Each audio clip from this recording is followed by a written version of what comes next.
Hello, everybody. Welcome to Tower Casuals podcast here on Boss Rush Games. Yes, we are streaming on Boss Rush Games live tonight. I am your host, Corey Deering, and alongside me in this fire team is the lore guru, Josh Finney. What's going on, Corey? You know, I'm in the process of this is my break week here on Boss Rush Games. So you can see, I'm taking a good long break tonight. No, I'm doing well, man. I'm ready to talk some Destiny. I've been doing some things. I've been working on a bunch of things this weekend, and this is really the only show I'm doing this week because I'm working on some things for not only this show, but trying to work on some other things for the other shows, and just really trying to pinpoint what we can do to make our live shows better. So that's kind of the goal this week, and honestly focus on playing some games. I have to finish Tomb Raider for our book club episode, and I need to play some Destiny because look, my character's not getting any stronger by me having my Xbox off. I'm just going to tell you that right now. So, but how are you, Josh? How are you? I'm doing good, man. It was a pretty busy week, both in and out of game. Drove back to see some family over the weekend and take care of some things back home. Home for me is about three and a half hours away, more typically than from where I live. So that can be an exhausting drive. Drove up Saturday morning and came back Sunday morning to make it back in time to run Eater of Worlds last night. Nice. How was that? Eater of Worlds, like if you've never done Eater of Worlds, I hate how people say it's like the worst raid that Destiny's done, because I mean it's true. Like it's absolutely true, but I think that the boss battle is actually as easy as it is. I think it's really creative, and it doesn't punish you for getting the mechanics wrong right off the bat, so to speak. When you get into the boss room, like, so there's a jumping puzzle at the beginning. You have to actually be kind of coordinated. You have to deviate off of paths and come back together. You have to zigzag, all sorts of fun stuff. And then boom, like after that jumping puzzle, you have a little bit of like areas you have to dodge down, and you get sucked into the boss chamber. After that, like boom, you're there for the pre-boss encounter. What you're doing is you're charging these Vex craniums, like the ones in the menagerie in the Void Room. You're charging those, but with the three different elements. There's three different plates. You split up, you take a battle buddy, and then you got to call out on each side what colors are popping up. And you'll get three at a time in a section. Once you hit all three of those, boom, that section disappears. The next three will pop up next to it. You go around and do that. You do that 5 times total. After that, you're in the boss phase, and it's literally the same thing, except you're shooting the craniums at these giant orbs on the side of the Hydra, and you're pulling them to the middle. Once that drops, everyone just starts DPSing like crazy. But this boss is shooting these triangles at you, these prisms that'll like grab your fire team members and take them up to the ceiling. And when they pop, like they die. Yeah. They'll fall to the ground and die. Like you can't avoid that even with a jump. So you have to shoot them free. So you have to take time off DPSing to shoot them down. It's this crazy, insane boss fight. And if you don't kill him right there, which, spoiler alert, you're probably not going to even at our light level, you're going to have to jump onto these platforms that will appear around the boss and run to crit spots and just do sustained critical damage. You can do that with a scout rifle, auto rifle, whatever. As long as those yellow numbers are popping, you're good. You don't want to just Celestial Nighthawk it. You have to do sustained damage until the end of the damage phase. And then you just rinse and repeat. It's a really short raid layer. Maybe if you know the encounters, you're looking at maybe 30, 35 minutes to do the whole thing. Definitely the definition of a raid layer. Like I'm pretty sure Pit of Heresy is a longer endgame activity than this is. But it's really cool. Encourage anybody who hasn't done it, go do it this season at least once. I think the story behind it is really cool. Like this is a Vex mind that was pulled in from Nessus while Callus's Leviathan is eating Nessus. And now this thing is trying to detonate and destroy the entire Leviathan. So you have to go in and kill it. You're literally going into the plumbing system to go kill this Vex mind. So really, nice. Really cool encounter. go do it. Same with Spyro Stars. I'm going to continue to say that I like Spyro Stars. Yeah, I'll get there. I mean, now that the season has been extended by 6 weeks, I'm pretty sure I'm going to have enough time to get there. Should we just go ahead and get into that now? Yeah, I mean, we might as well. So for those of you who have been in the dark, Destiny 2 Beyond Light has been delayed till November 10th, which no other games are coming out around that time, for sure. You know, nothing important, you know, like Cyberpunk or Assassin's Creed or Halo Infinite or anything. You know, all these other games that I would like to play. Not to mention whatever, you know, Nintendo's got coming out that we don't know about yet. So, yeah, man, I'm on one hand, I'm kind of disappointed, but on the other hand, I'm like, well, it gives me some time to grind out some of these weapons that I don't have. Right. Especially ones from this season and some exotics that I would like to have because, you know, a lot of those, my Mitch, you know, we were talking the other night and he's trying to get last word Thorn. Mm-hmm. Last word Thorn, I think. And I was trying to run that strike with him too, man. And we were it's not possible. Yeah, it's just not possible. We almost had it though. We were like, it was so just like we almost had it, and we went to slam the ball, and somehow I got knocked off the platform, and we both died at the same time, and it was just like, yeah. The Thorn Strike, it's no joke, man. That's rough. I finally got it done probably about 2 months ago. I sat down and was like, you know what? During Season of the Worthless, I decided I was going to sit down and knock out some old quests that I had. And Thorn is the one that's been staring me in the eye for about a year, and finally was like, all right, forget it. I'm going to drag a couple friends along with me, and we're all going to just suck it up and go do it. But that is a strike reprisal. It's definitely easier now than it was before Shadowkeep came out. Yeah, we were at the light cap before Shadowkeep, and god dang. Yeah, what were we running? We were both running Wither Horde, and we were running Double Bubble, Titan Double Bubble, and what else? We were running something else too. But it was just like, we had it down until the knights pop out, and you have to kill the knights, and that's when we were having trouble. Plus, like plus like the void damage that you were taking was just like awful.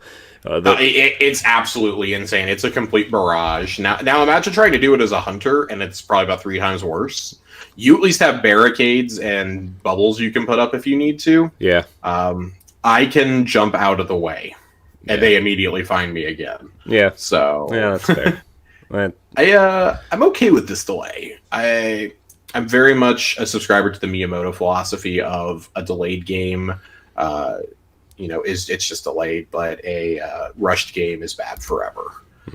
Definitely a subscriber to that philosophy, and we kind of saw with Shadowkeep last year. Shadowkeep came out, and it wasn't necessarily... It had a decent amount of bugs, but it wasn't this completely broken mess. It just didn't have that much content. It was clearly an in-between expansion, and not that I think this one's going to be like that with new subclasses and whatnot, but I do really think it comes down to the pandemic.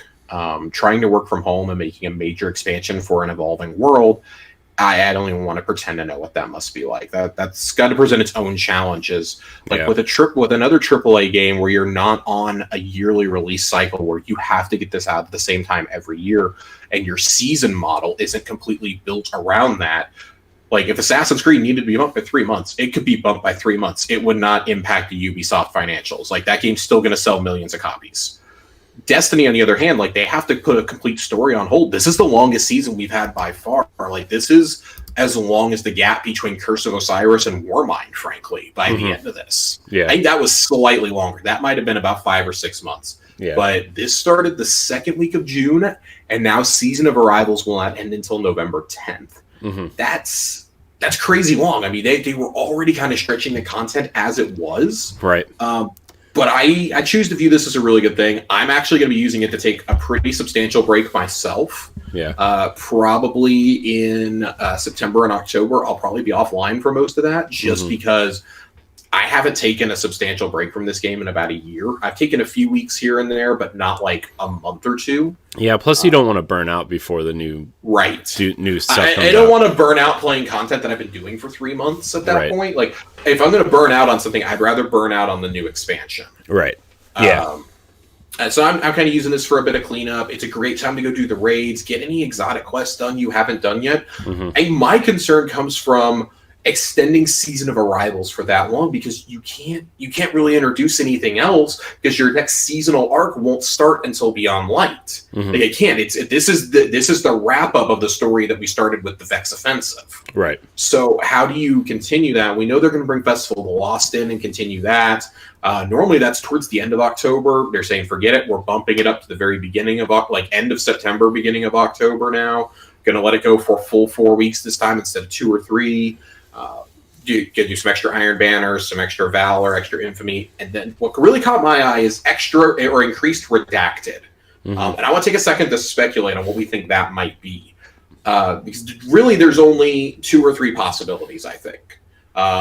One, they get really nutty and say increased glory, in which case everybody is going to flock to comp to try and just hit Legend for once.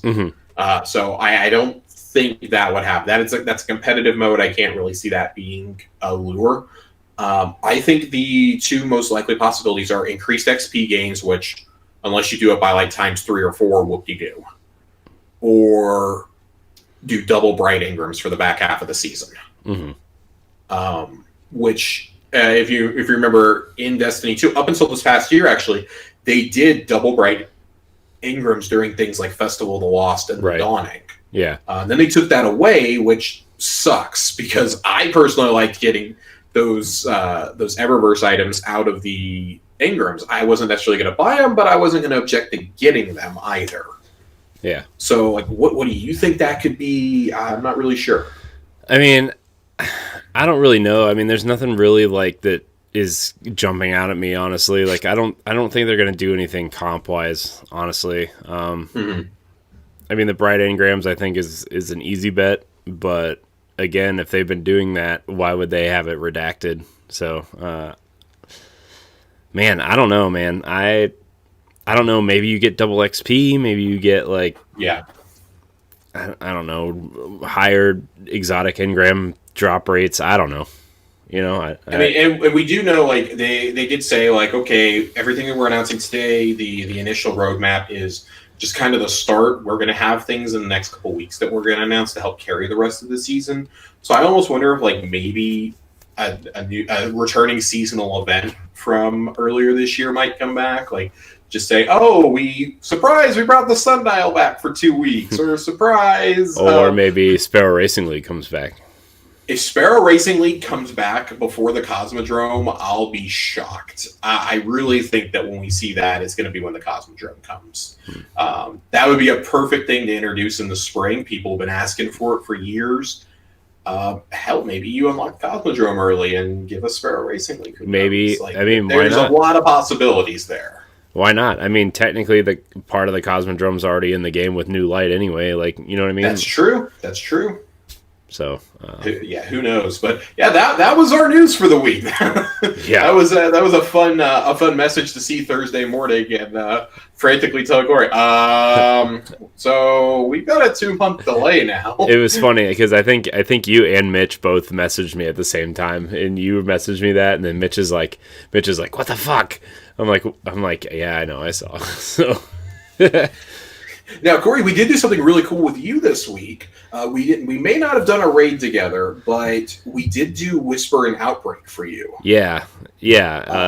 I mean, Mitch and I have been trying to 2-man that for so long, and like I just feel like anything that's remotely challenging in Destiny, you cannot 2-man anymore. Like we used to be able to, like we used to 2-man like harder difficulty nightfalls and stuff sometimes, and like that was challenging, but anything like this is just, it's not happening. You have to have that raid like teamwork almost in there, and I haven't been used to switching up weapons and trying to like infuse other weapons into other weapons just to try to get them higher light level in so long that it was just kind of like, man, it was I'm glad we did it though. You know, like I've been running those missions for so long and failing for so long that it was nice just to get into especially for Whisper, just to get into the boss room and just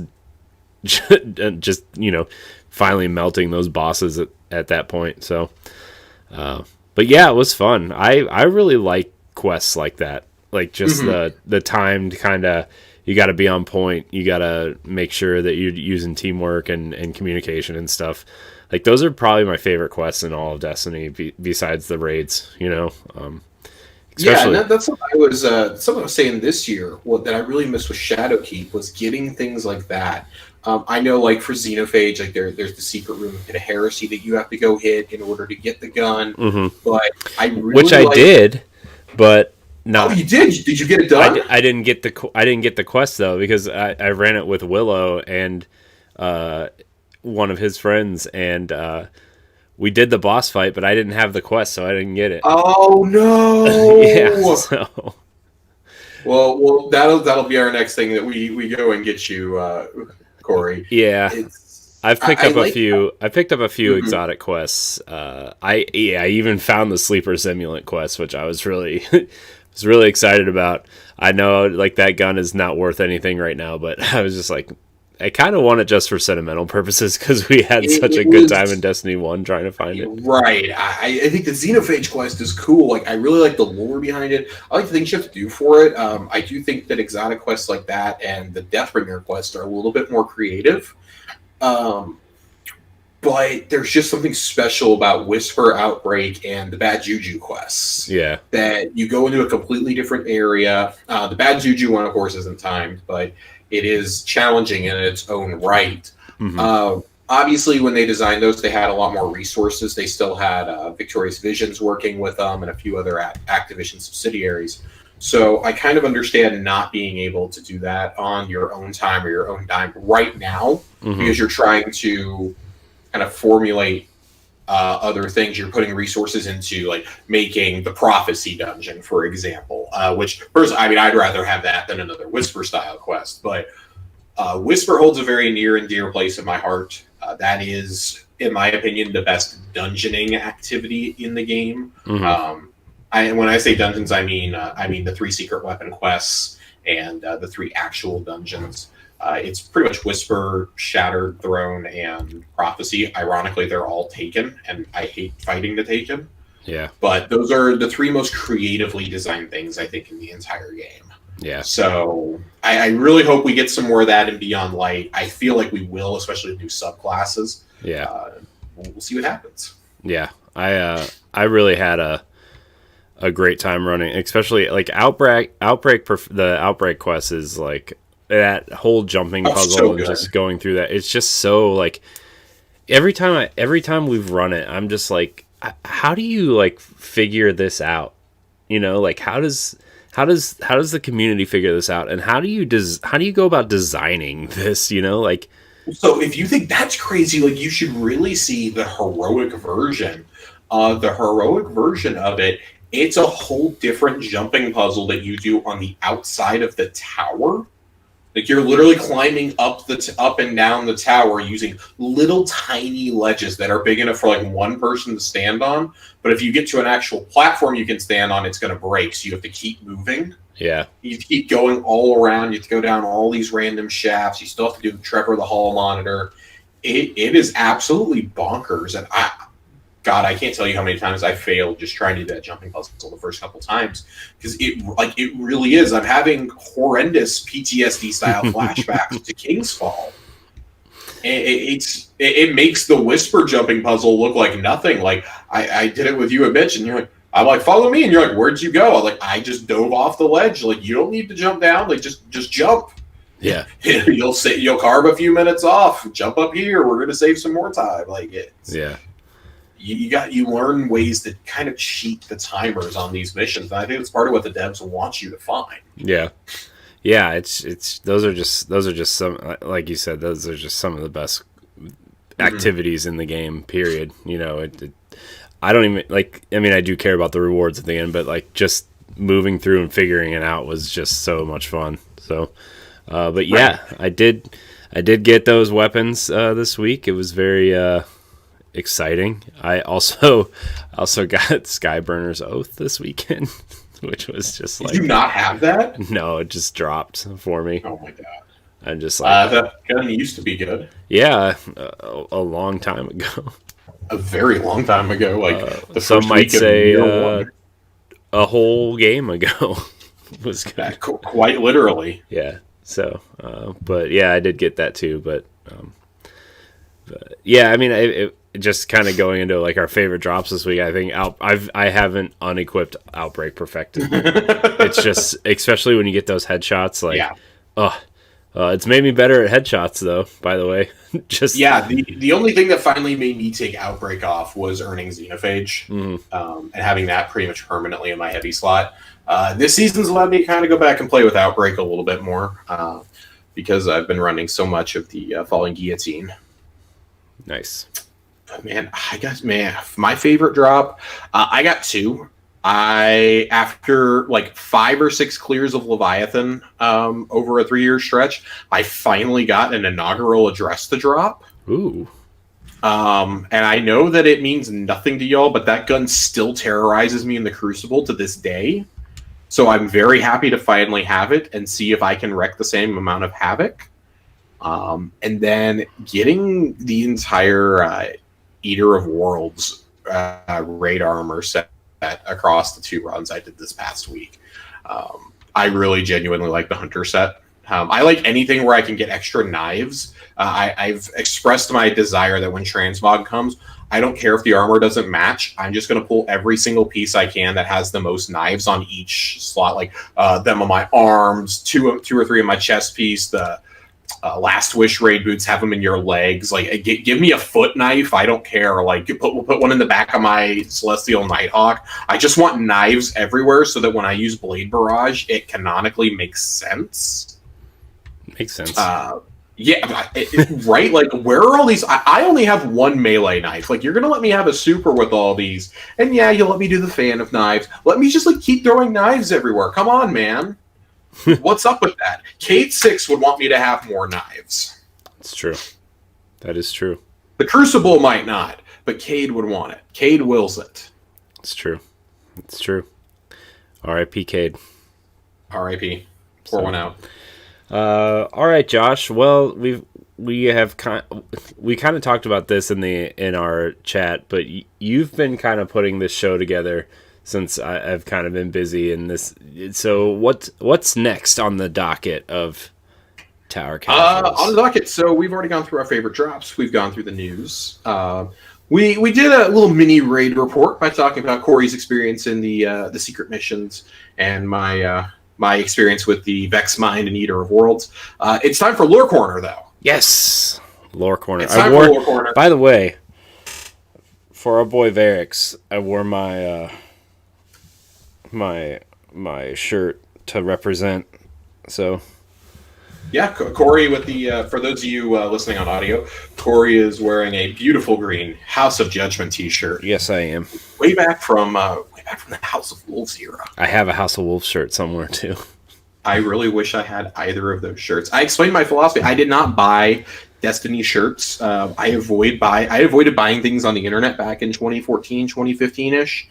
And then Destiny 2 came out, specifically Forsaken, and I swear to God, like, at least a quarter of my wardrobe is just Destiny shirts now.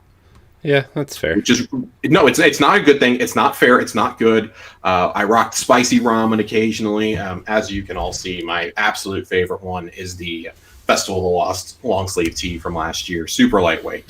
I love it. This is not an ad. Hashtag not an ad for the Bungie store. But if they want to sponsor us, we are not going to stuff, and you should go give your money to them because it goes to charity. Yeah, but most of the time, if they want to sponsor the show, I wouldn't say no. I'm just going to throw that out there.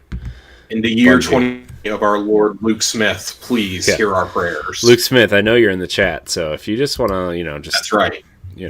If we can use hashtag ad, we will not say no. So. That's right.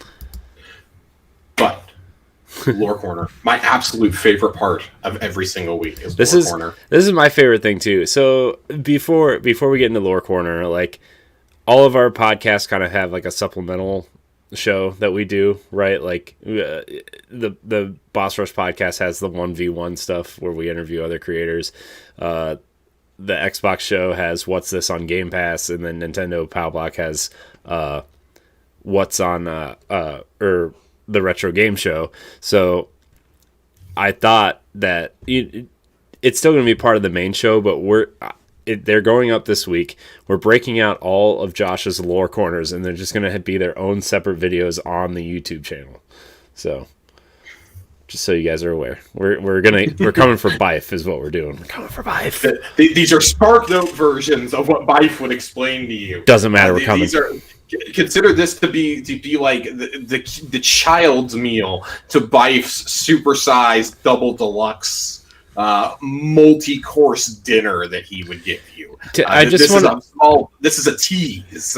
Look, I appreciate his 4.5 hour videos as much as the next guy, but some people don't have that amount of time. So where are they going to go? They're going to come to Tower Casuals and watch the 5-minute version. That's true.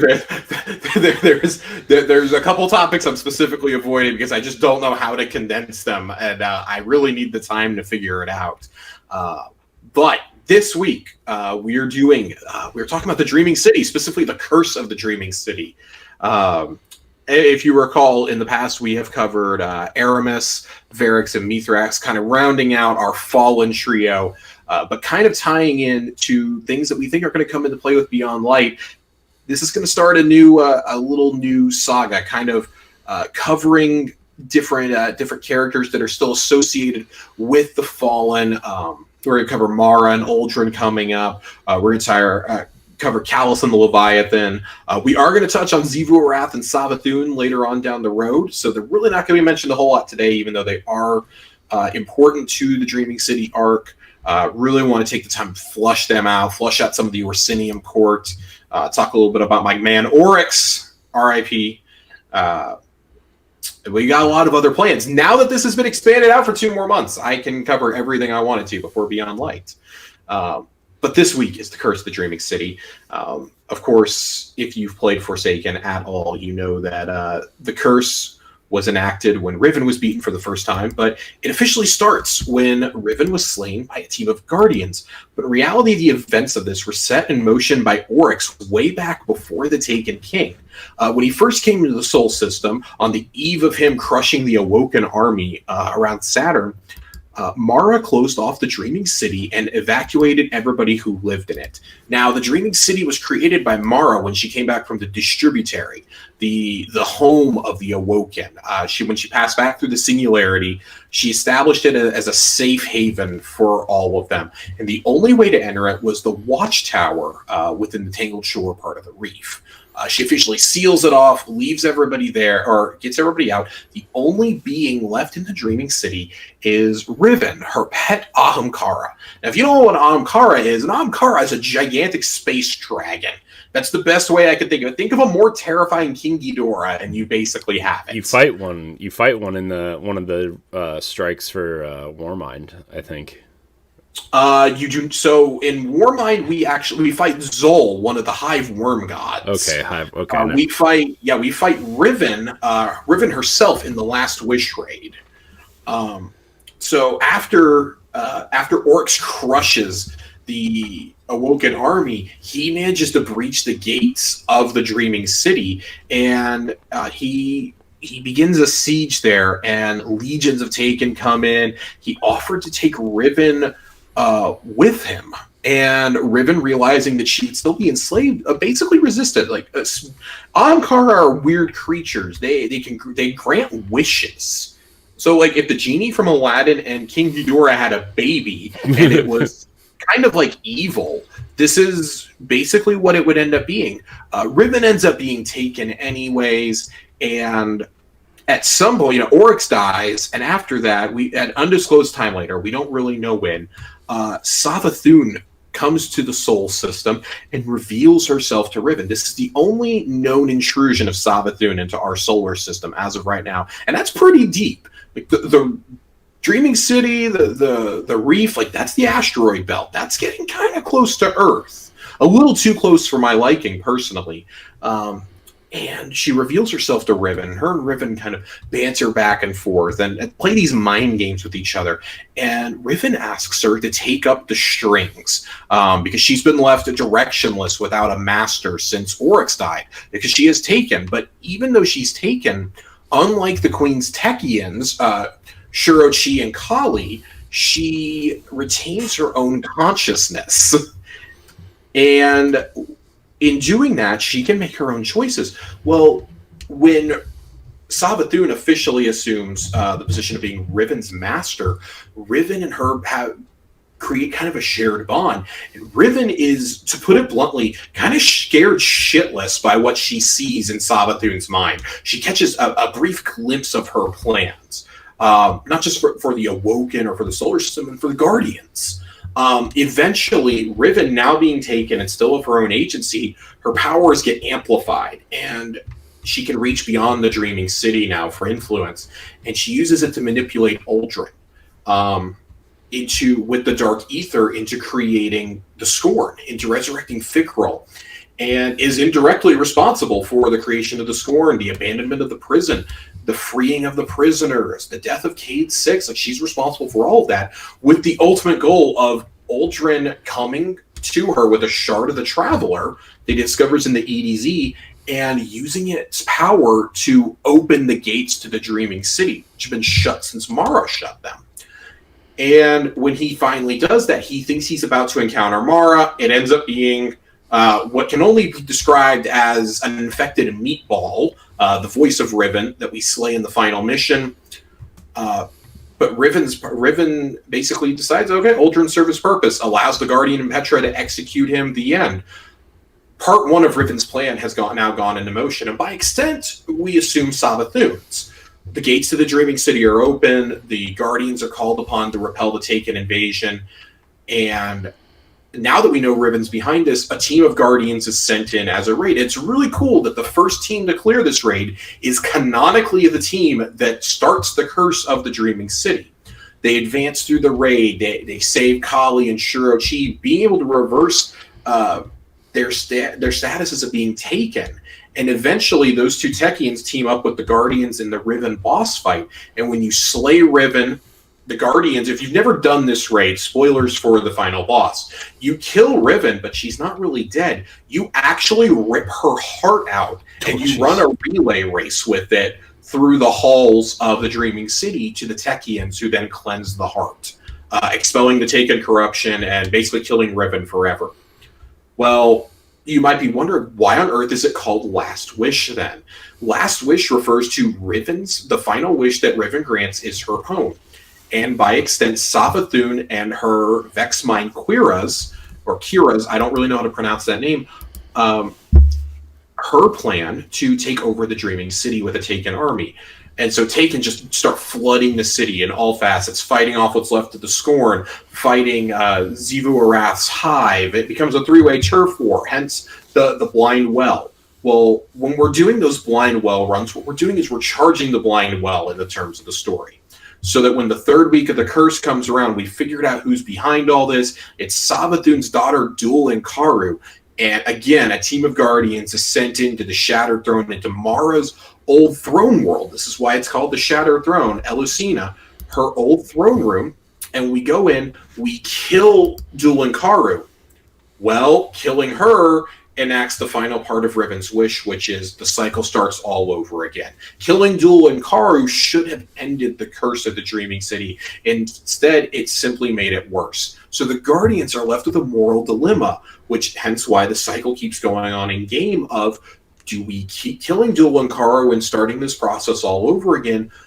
If we go a week without killing her, canonically, like if nobody were to do this, I don't know if it would actually happen, but the theory is that if nobody does it, then Dul and Karu would be allowed to complete her objective, which is to break into the distributary, through the singularity where the Awoken, a lot of Awoken still reside there. Time is infinite, essentially. Like Mara and the old Awoken who came back lived there for millions of years, hundreds of thousands at the very least, and before they came back. So hence why they're so wise beyond their years. So the Guardians are faced with this moral dilemma. Well, the loop that we're stuck in, I promise I'm getting towards the end. This is a really, really dense. I'm enjoying it. I'm just listening. I'm just like the loop is in actuality a simulation that was enacted by Hura, the Taken Vex Hydra that Oryx once sent into Savathun's throne world to try and manipulate her. the Vex, because of their manipulations with time and their experiments, are able to create a simulation, and Quira simply puts it into effect in the Dreaming City, in essence creating a murder battery for Savathun. So every time we continue the cycle and we don't let Duel and Karu break into the distributary, we are essentially feeding Savathun's power in a twisted turn on the sword logic. We're going to get into sword logic here in a few weeks when we actually cover Savathun, but suffice it to say, she doesn't ascribe to it like Oryx and Crota did. She doesn't worship the sword logic. She just believes in seizing power by any means necessary. And the Hive rely on a tribute system. Well, she doesn't want tribute. She's just going to murder and kill and do whatever she has to do. She has a murder battery going. She literally has a whole murder battery. She's impersonated. It's suspected she's impersonated Eris Morn to us through the Truth to Power lore book, which led to the whole you have to be at power level 999 theory in order to break the curse of the Dreaming City. So people rushed to do it during Season of the Undying. The Glad was coaching the first guy that made it to that light level through the raid solo, and nothing happened, but Bungie played along and had Savathun basically impersonating the community managers the next day. It was really cool. That they're really getting into this. I don't fully expect us to break this. I honestly thought it was going to come during Season of Dawn or Season of Worthy, because one of the things we had seen on Luke Smith's whiteboard during last year's Vidoc was reset the timeline. And instead, we've basically learned now that referred to saving Saint 14. That doesn't necessarily line up with breaking the curse of the Dreaming City. So we have to wonder now with darkness powers, when do we do that? Mm-hmm. I think I kind of have come around to the opinion that I think it might be next summer. So the Tangled Shore and the Dreaming City they're not being vaulted, correct? It's just the No, just four of the core planets from year one of Destiny 2. Titan, right. Io, Mars, and Mercury will be sunset. Forsaken content. So the moon, the Tangled Shore, the Reef, the Dreaming City, and Nessus will all stay. So there's at some point we're probably returning to these locations for some sort of thing. I would expect for them to. I strongly expect the seasonal storyline to start shifting towards setup for the Witch Queen. Because notice how really this year it didn't really set up a ton towards what we know right now about Beyond Light. Right. It did a little bit this season, especially is kind of setting up. But this is also really like, hey, Savathun is here. This isn't just something that we're talking about in Savathun's song or in the strike on Io anymore. Like, she is actually here manipulating and messing with our communication with the pyramids. She wants, in a way, she wants the powers of the darkness for herself, we suspect. Mm-hmm. Much like Aramis does, but she's also terrified because the darkness it's reaching out to us, not to her. Mm-hmm. And I think she's afraid of what a Guardian can do when it can straddle the line. Mm-hmm. So I can't wait to show her in September 2021 why she should be scared. Right. Yeah. Yeah. But that concludes this week's extremely long lore corner. I actually have a question for you. Well, it's more generally for the audience. Yes. So the sword logic. Yes. What can you explain what the sword logic is for? I mean, in I mean, if it takes longer than I don't know how long it's going to take you to explain it, but the sword logic is definitely one that we have a plan right now for a couple weeks from now to do its own topic. Okay.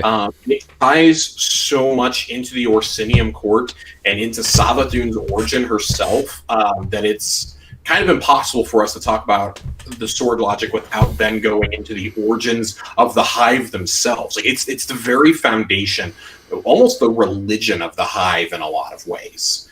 But suffice it to say, the sword logic is you gain power through tribute, not through just straight murder. So, the thrall are to be sacrificed to the acolytes, to the knights, to everything is ultimately in service to worm gods, like Zol. But the whole thing of the sword logic is Oryx broke that and said, no, we're not giving tribute to that anymore. The tribute comes to us now, specifically to me, because I'm the king. I have the power to take. I seized this power from the worms, and that's it.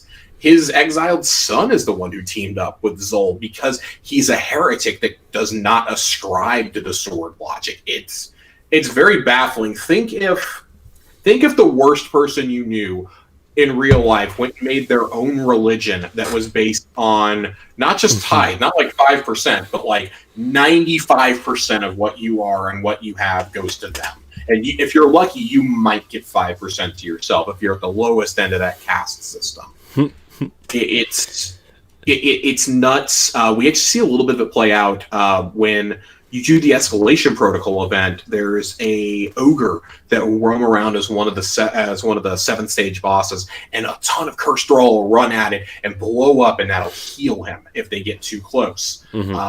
That is, in a way, that is partially sword logic. If our guardian ever tapped the sword logic, that's how the Hive gods and how Marasov herself made these throne worlds to exist and to cheat death. When we go in Kingsfall and go kill Oryx, we're in his throne world when we kill him in the raid. We killed him in the real world already at the end of the campaign. He flees to his throne world to heal and come back stronger, and we murder him the second he comes back. Yeah. So, sword logic is really complicated. We'll definitely get into it. I know there's going to be a lot of questions about it, but that requires a much more comprehensive write-up, and you can't really sum it up in a minute or two, unfortunately. Yeah. But it is a concept that's been around since the Books of Sorrow. That's what a lot of the Books of Sorrow actually deal with. Okay. So. Cool. Yeah, I've actually been leafing through those. I pre-ordered the 3rd anthology book, the Grimoire anthology, and I've been flipping through the first 2. So. Yeah, the first one deals a lot with the Hive and with the Taken specifically. So I believe the Books of Sorrow are actually printed in there. Yeah. If you've never checked out these books, guys, they're really cool. They have some really awesome illustrations. They're relatively cheap on Amazon also. They're like $17. Yeah, they're like $15-$20 at the absolute most. They're not nice covers. I have those. I also have a set that go to Skyrim and Elder Scrolls Online. Because I don't just love the lore for Destiny, I love it for everything. It's fair. It's fair. It's fair. I like lore for other games. You know, I have the Halo stuff too. So Yep. I have a lot of Halo stuff here too. I have a lot of Zelda stuff. Yep. A lot of Zelda stuff. So, well, is there anything else we need to hit on before we skedaddle? No, I think that's it. This is the beginning of a very busy week, not just Destiny wise, but Corey and I are both really excited for the Xbox event coming up this week, and tomorrow starts demo week on the dashboard also. Right. So, are you looking forward to playing 60 demos? Are you gonna come on Arsenal X to talk about Xbox this week? TBD. Okay. Well, TBD. I need to figure a few things out regarding this weekend. Okay. Well, if you are available, you are welcome to join us. So thank you. I appreciate that. Not that you need an invite. It's an open invitation. But, you know. But, yeah, this has been Tower Casuals. I want to thank everybody who tuned in to watch on Boss Rush Games live. If you can't join us live, you can download the show on your podcast service of choice or stream it. You know, streaming's the thing now. So on Spotify, Apple Podcasts, wherever you get your shows. You can also watch the video version archived on YouTube and our website at bossrushgames.com. So I think that's it. Josh, where can we find you?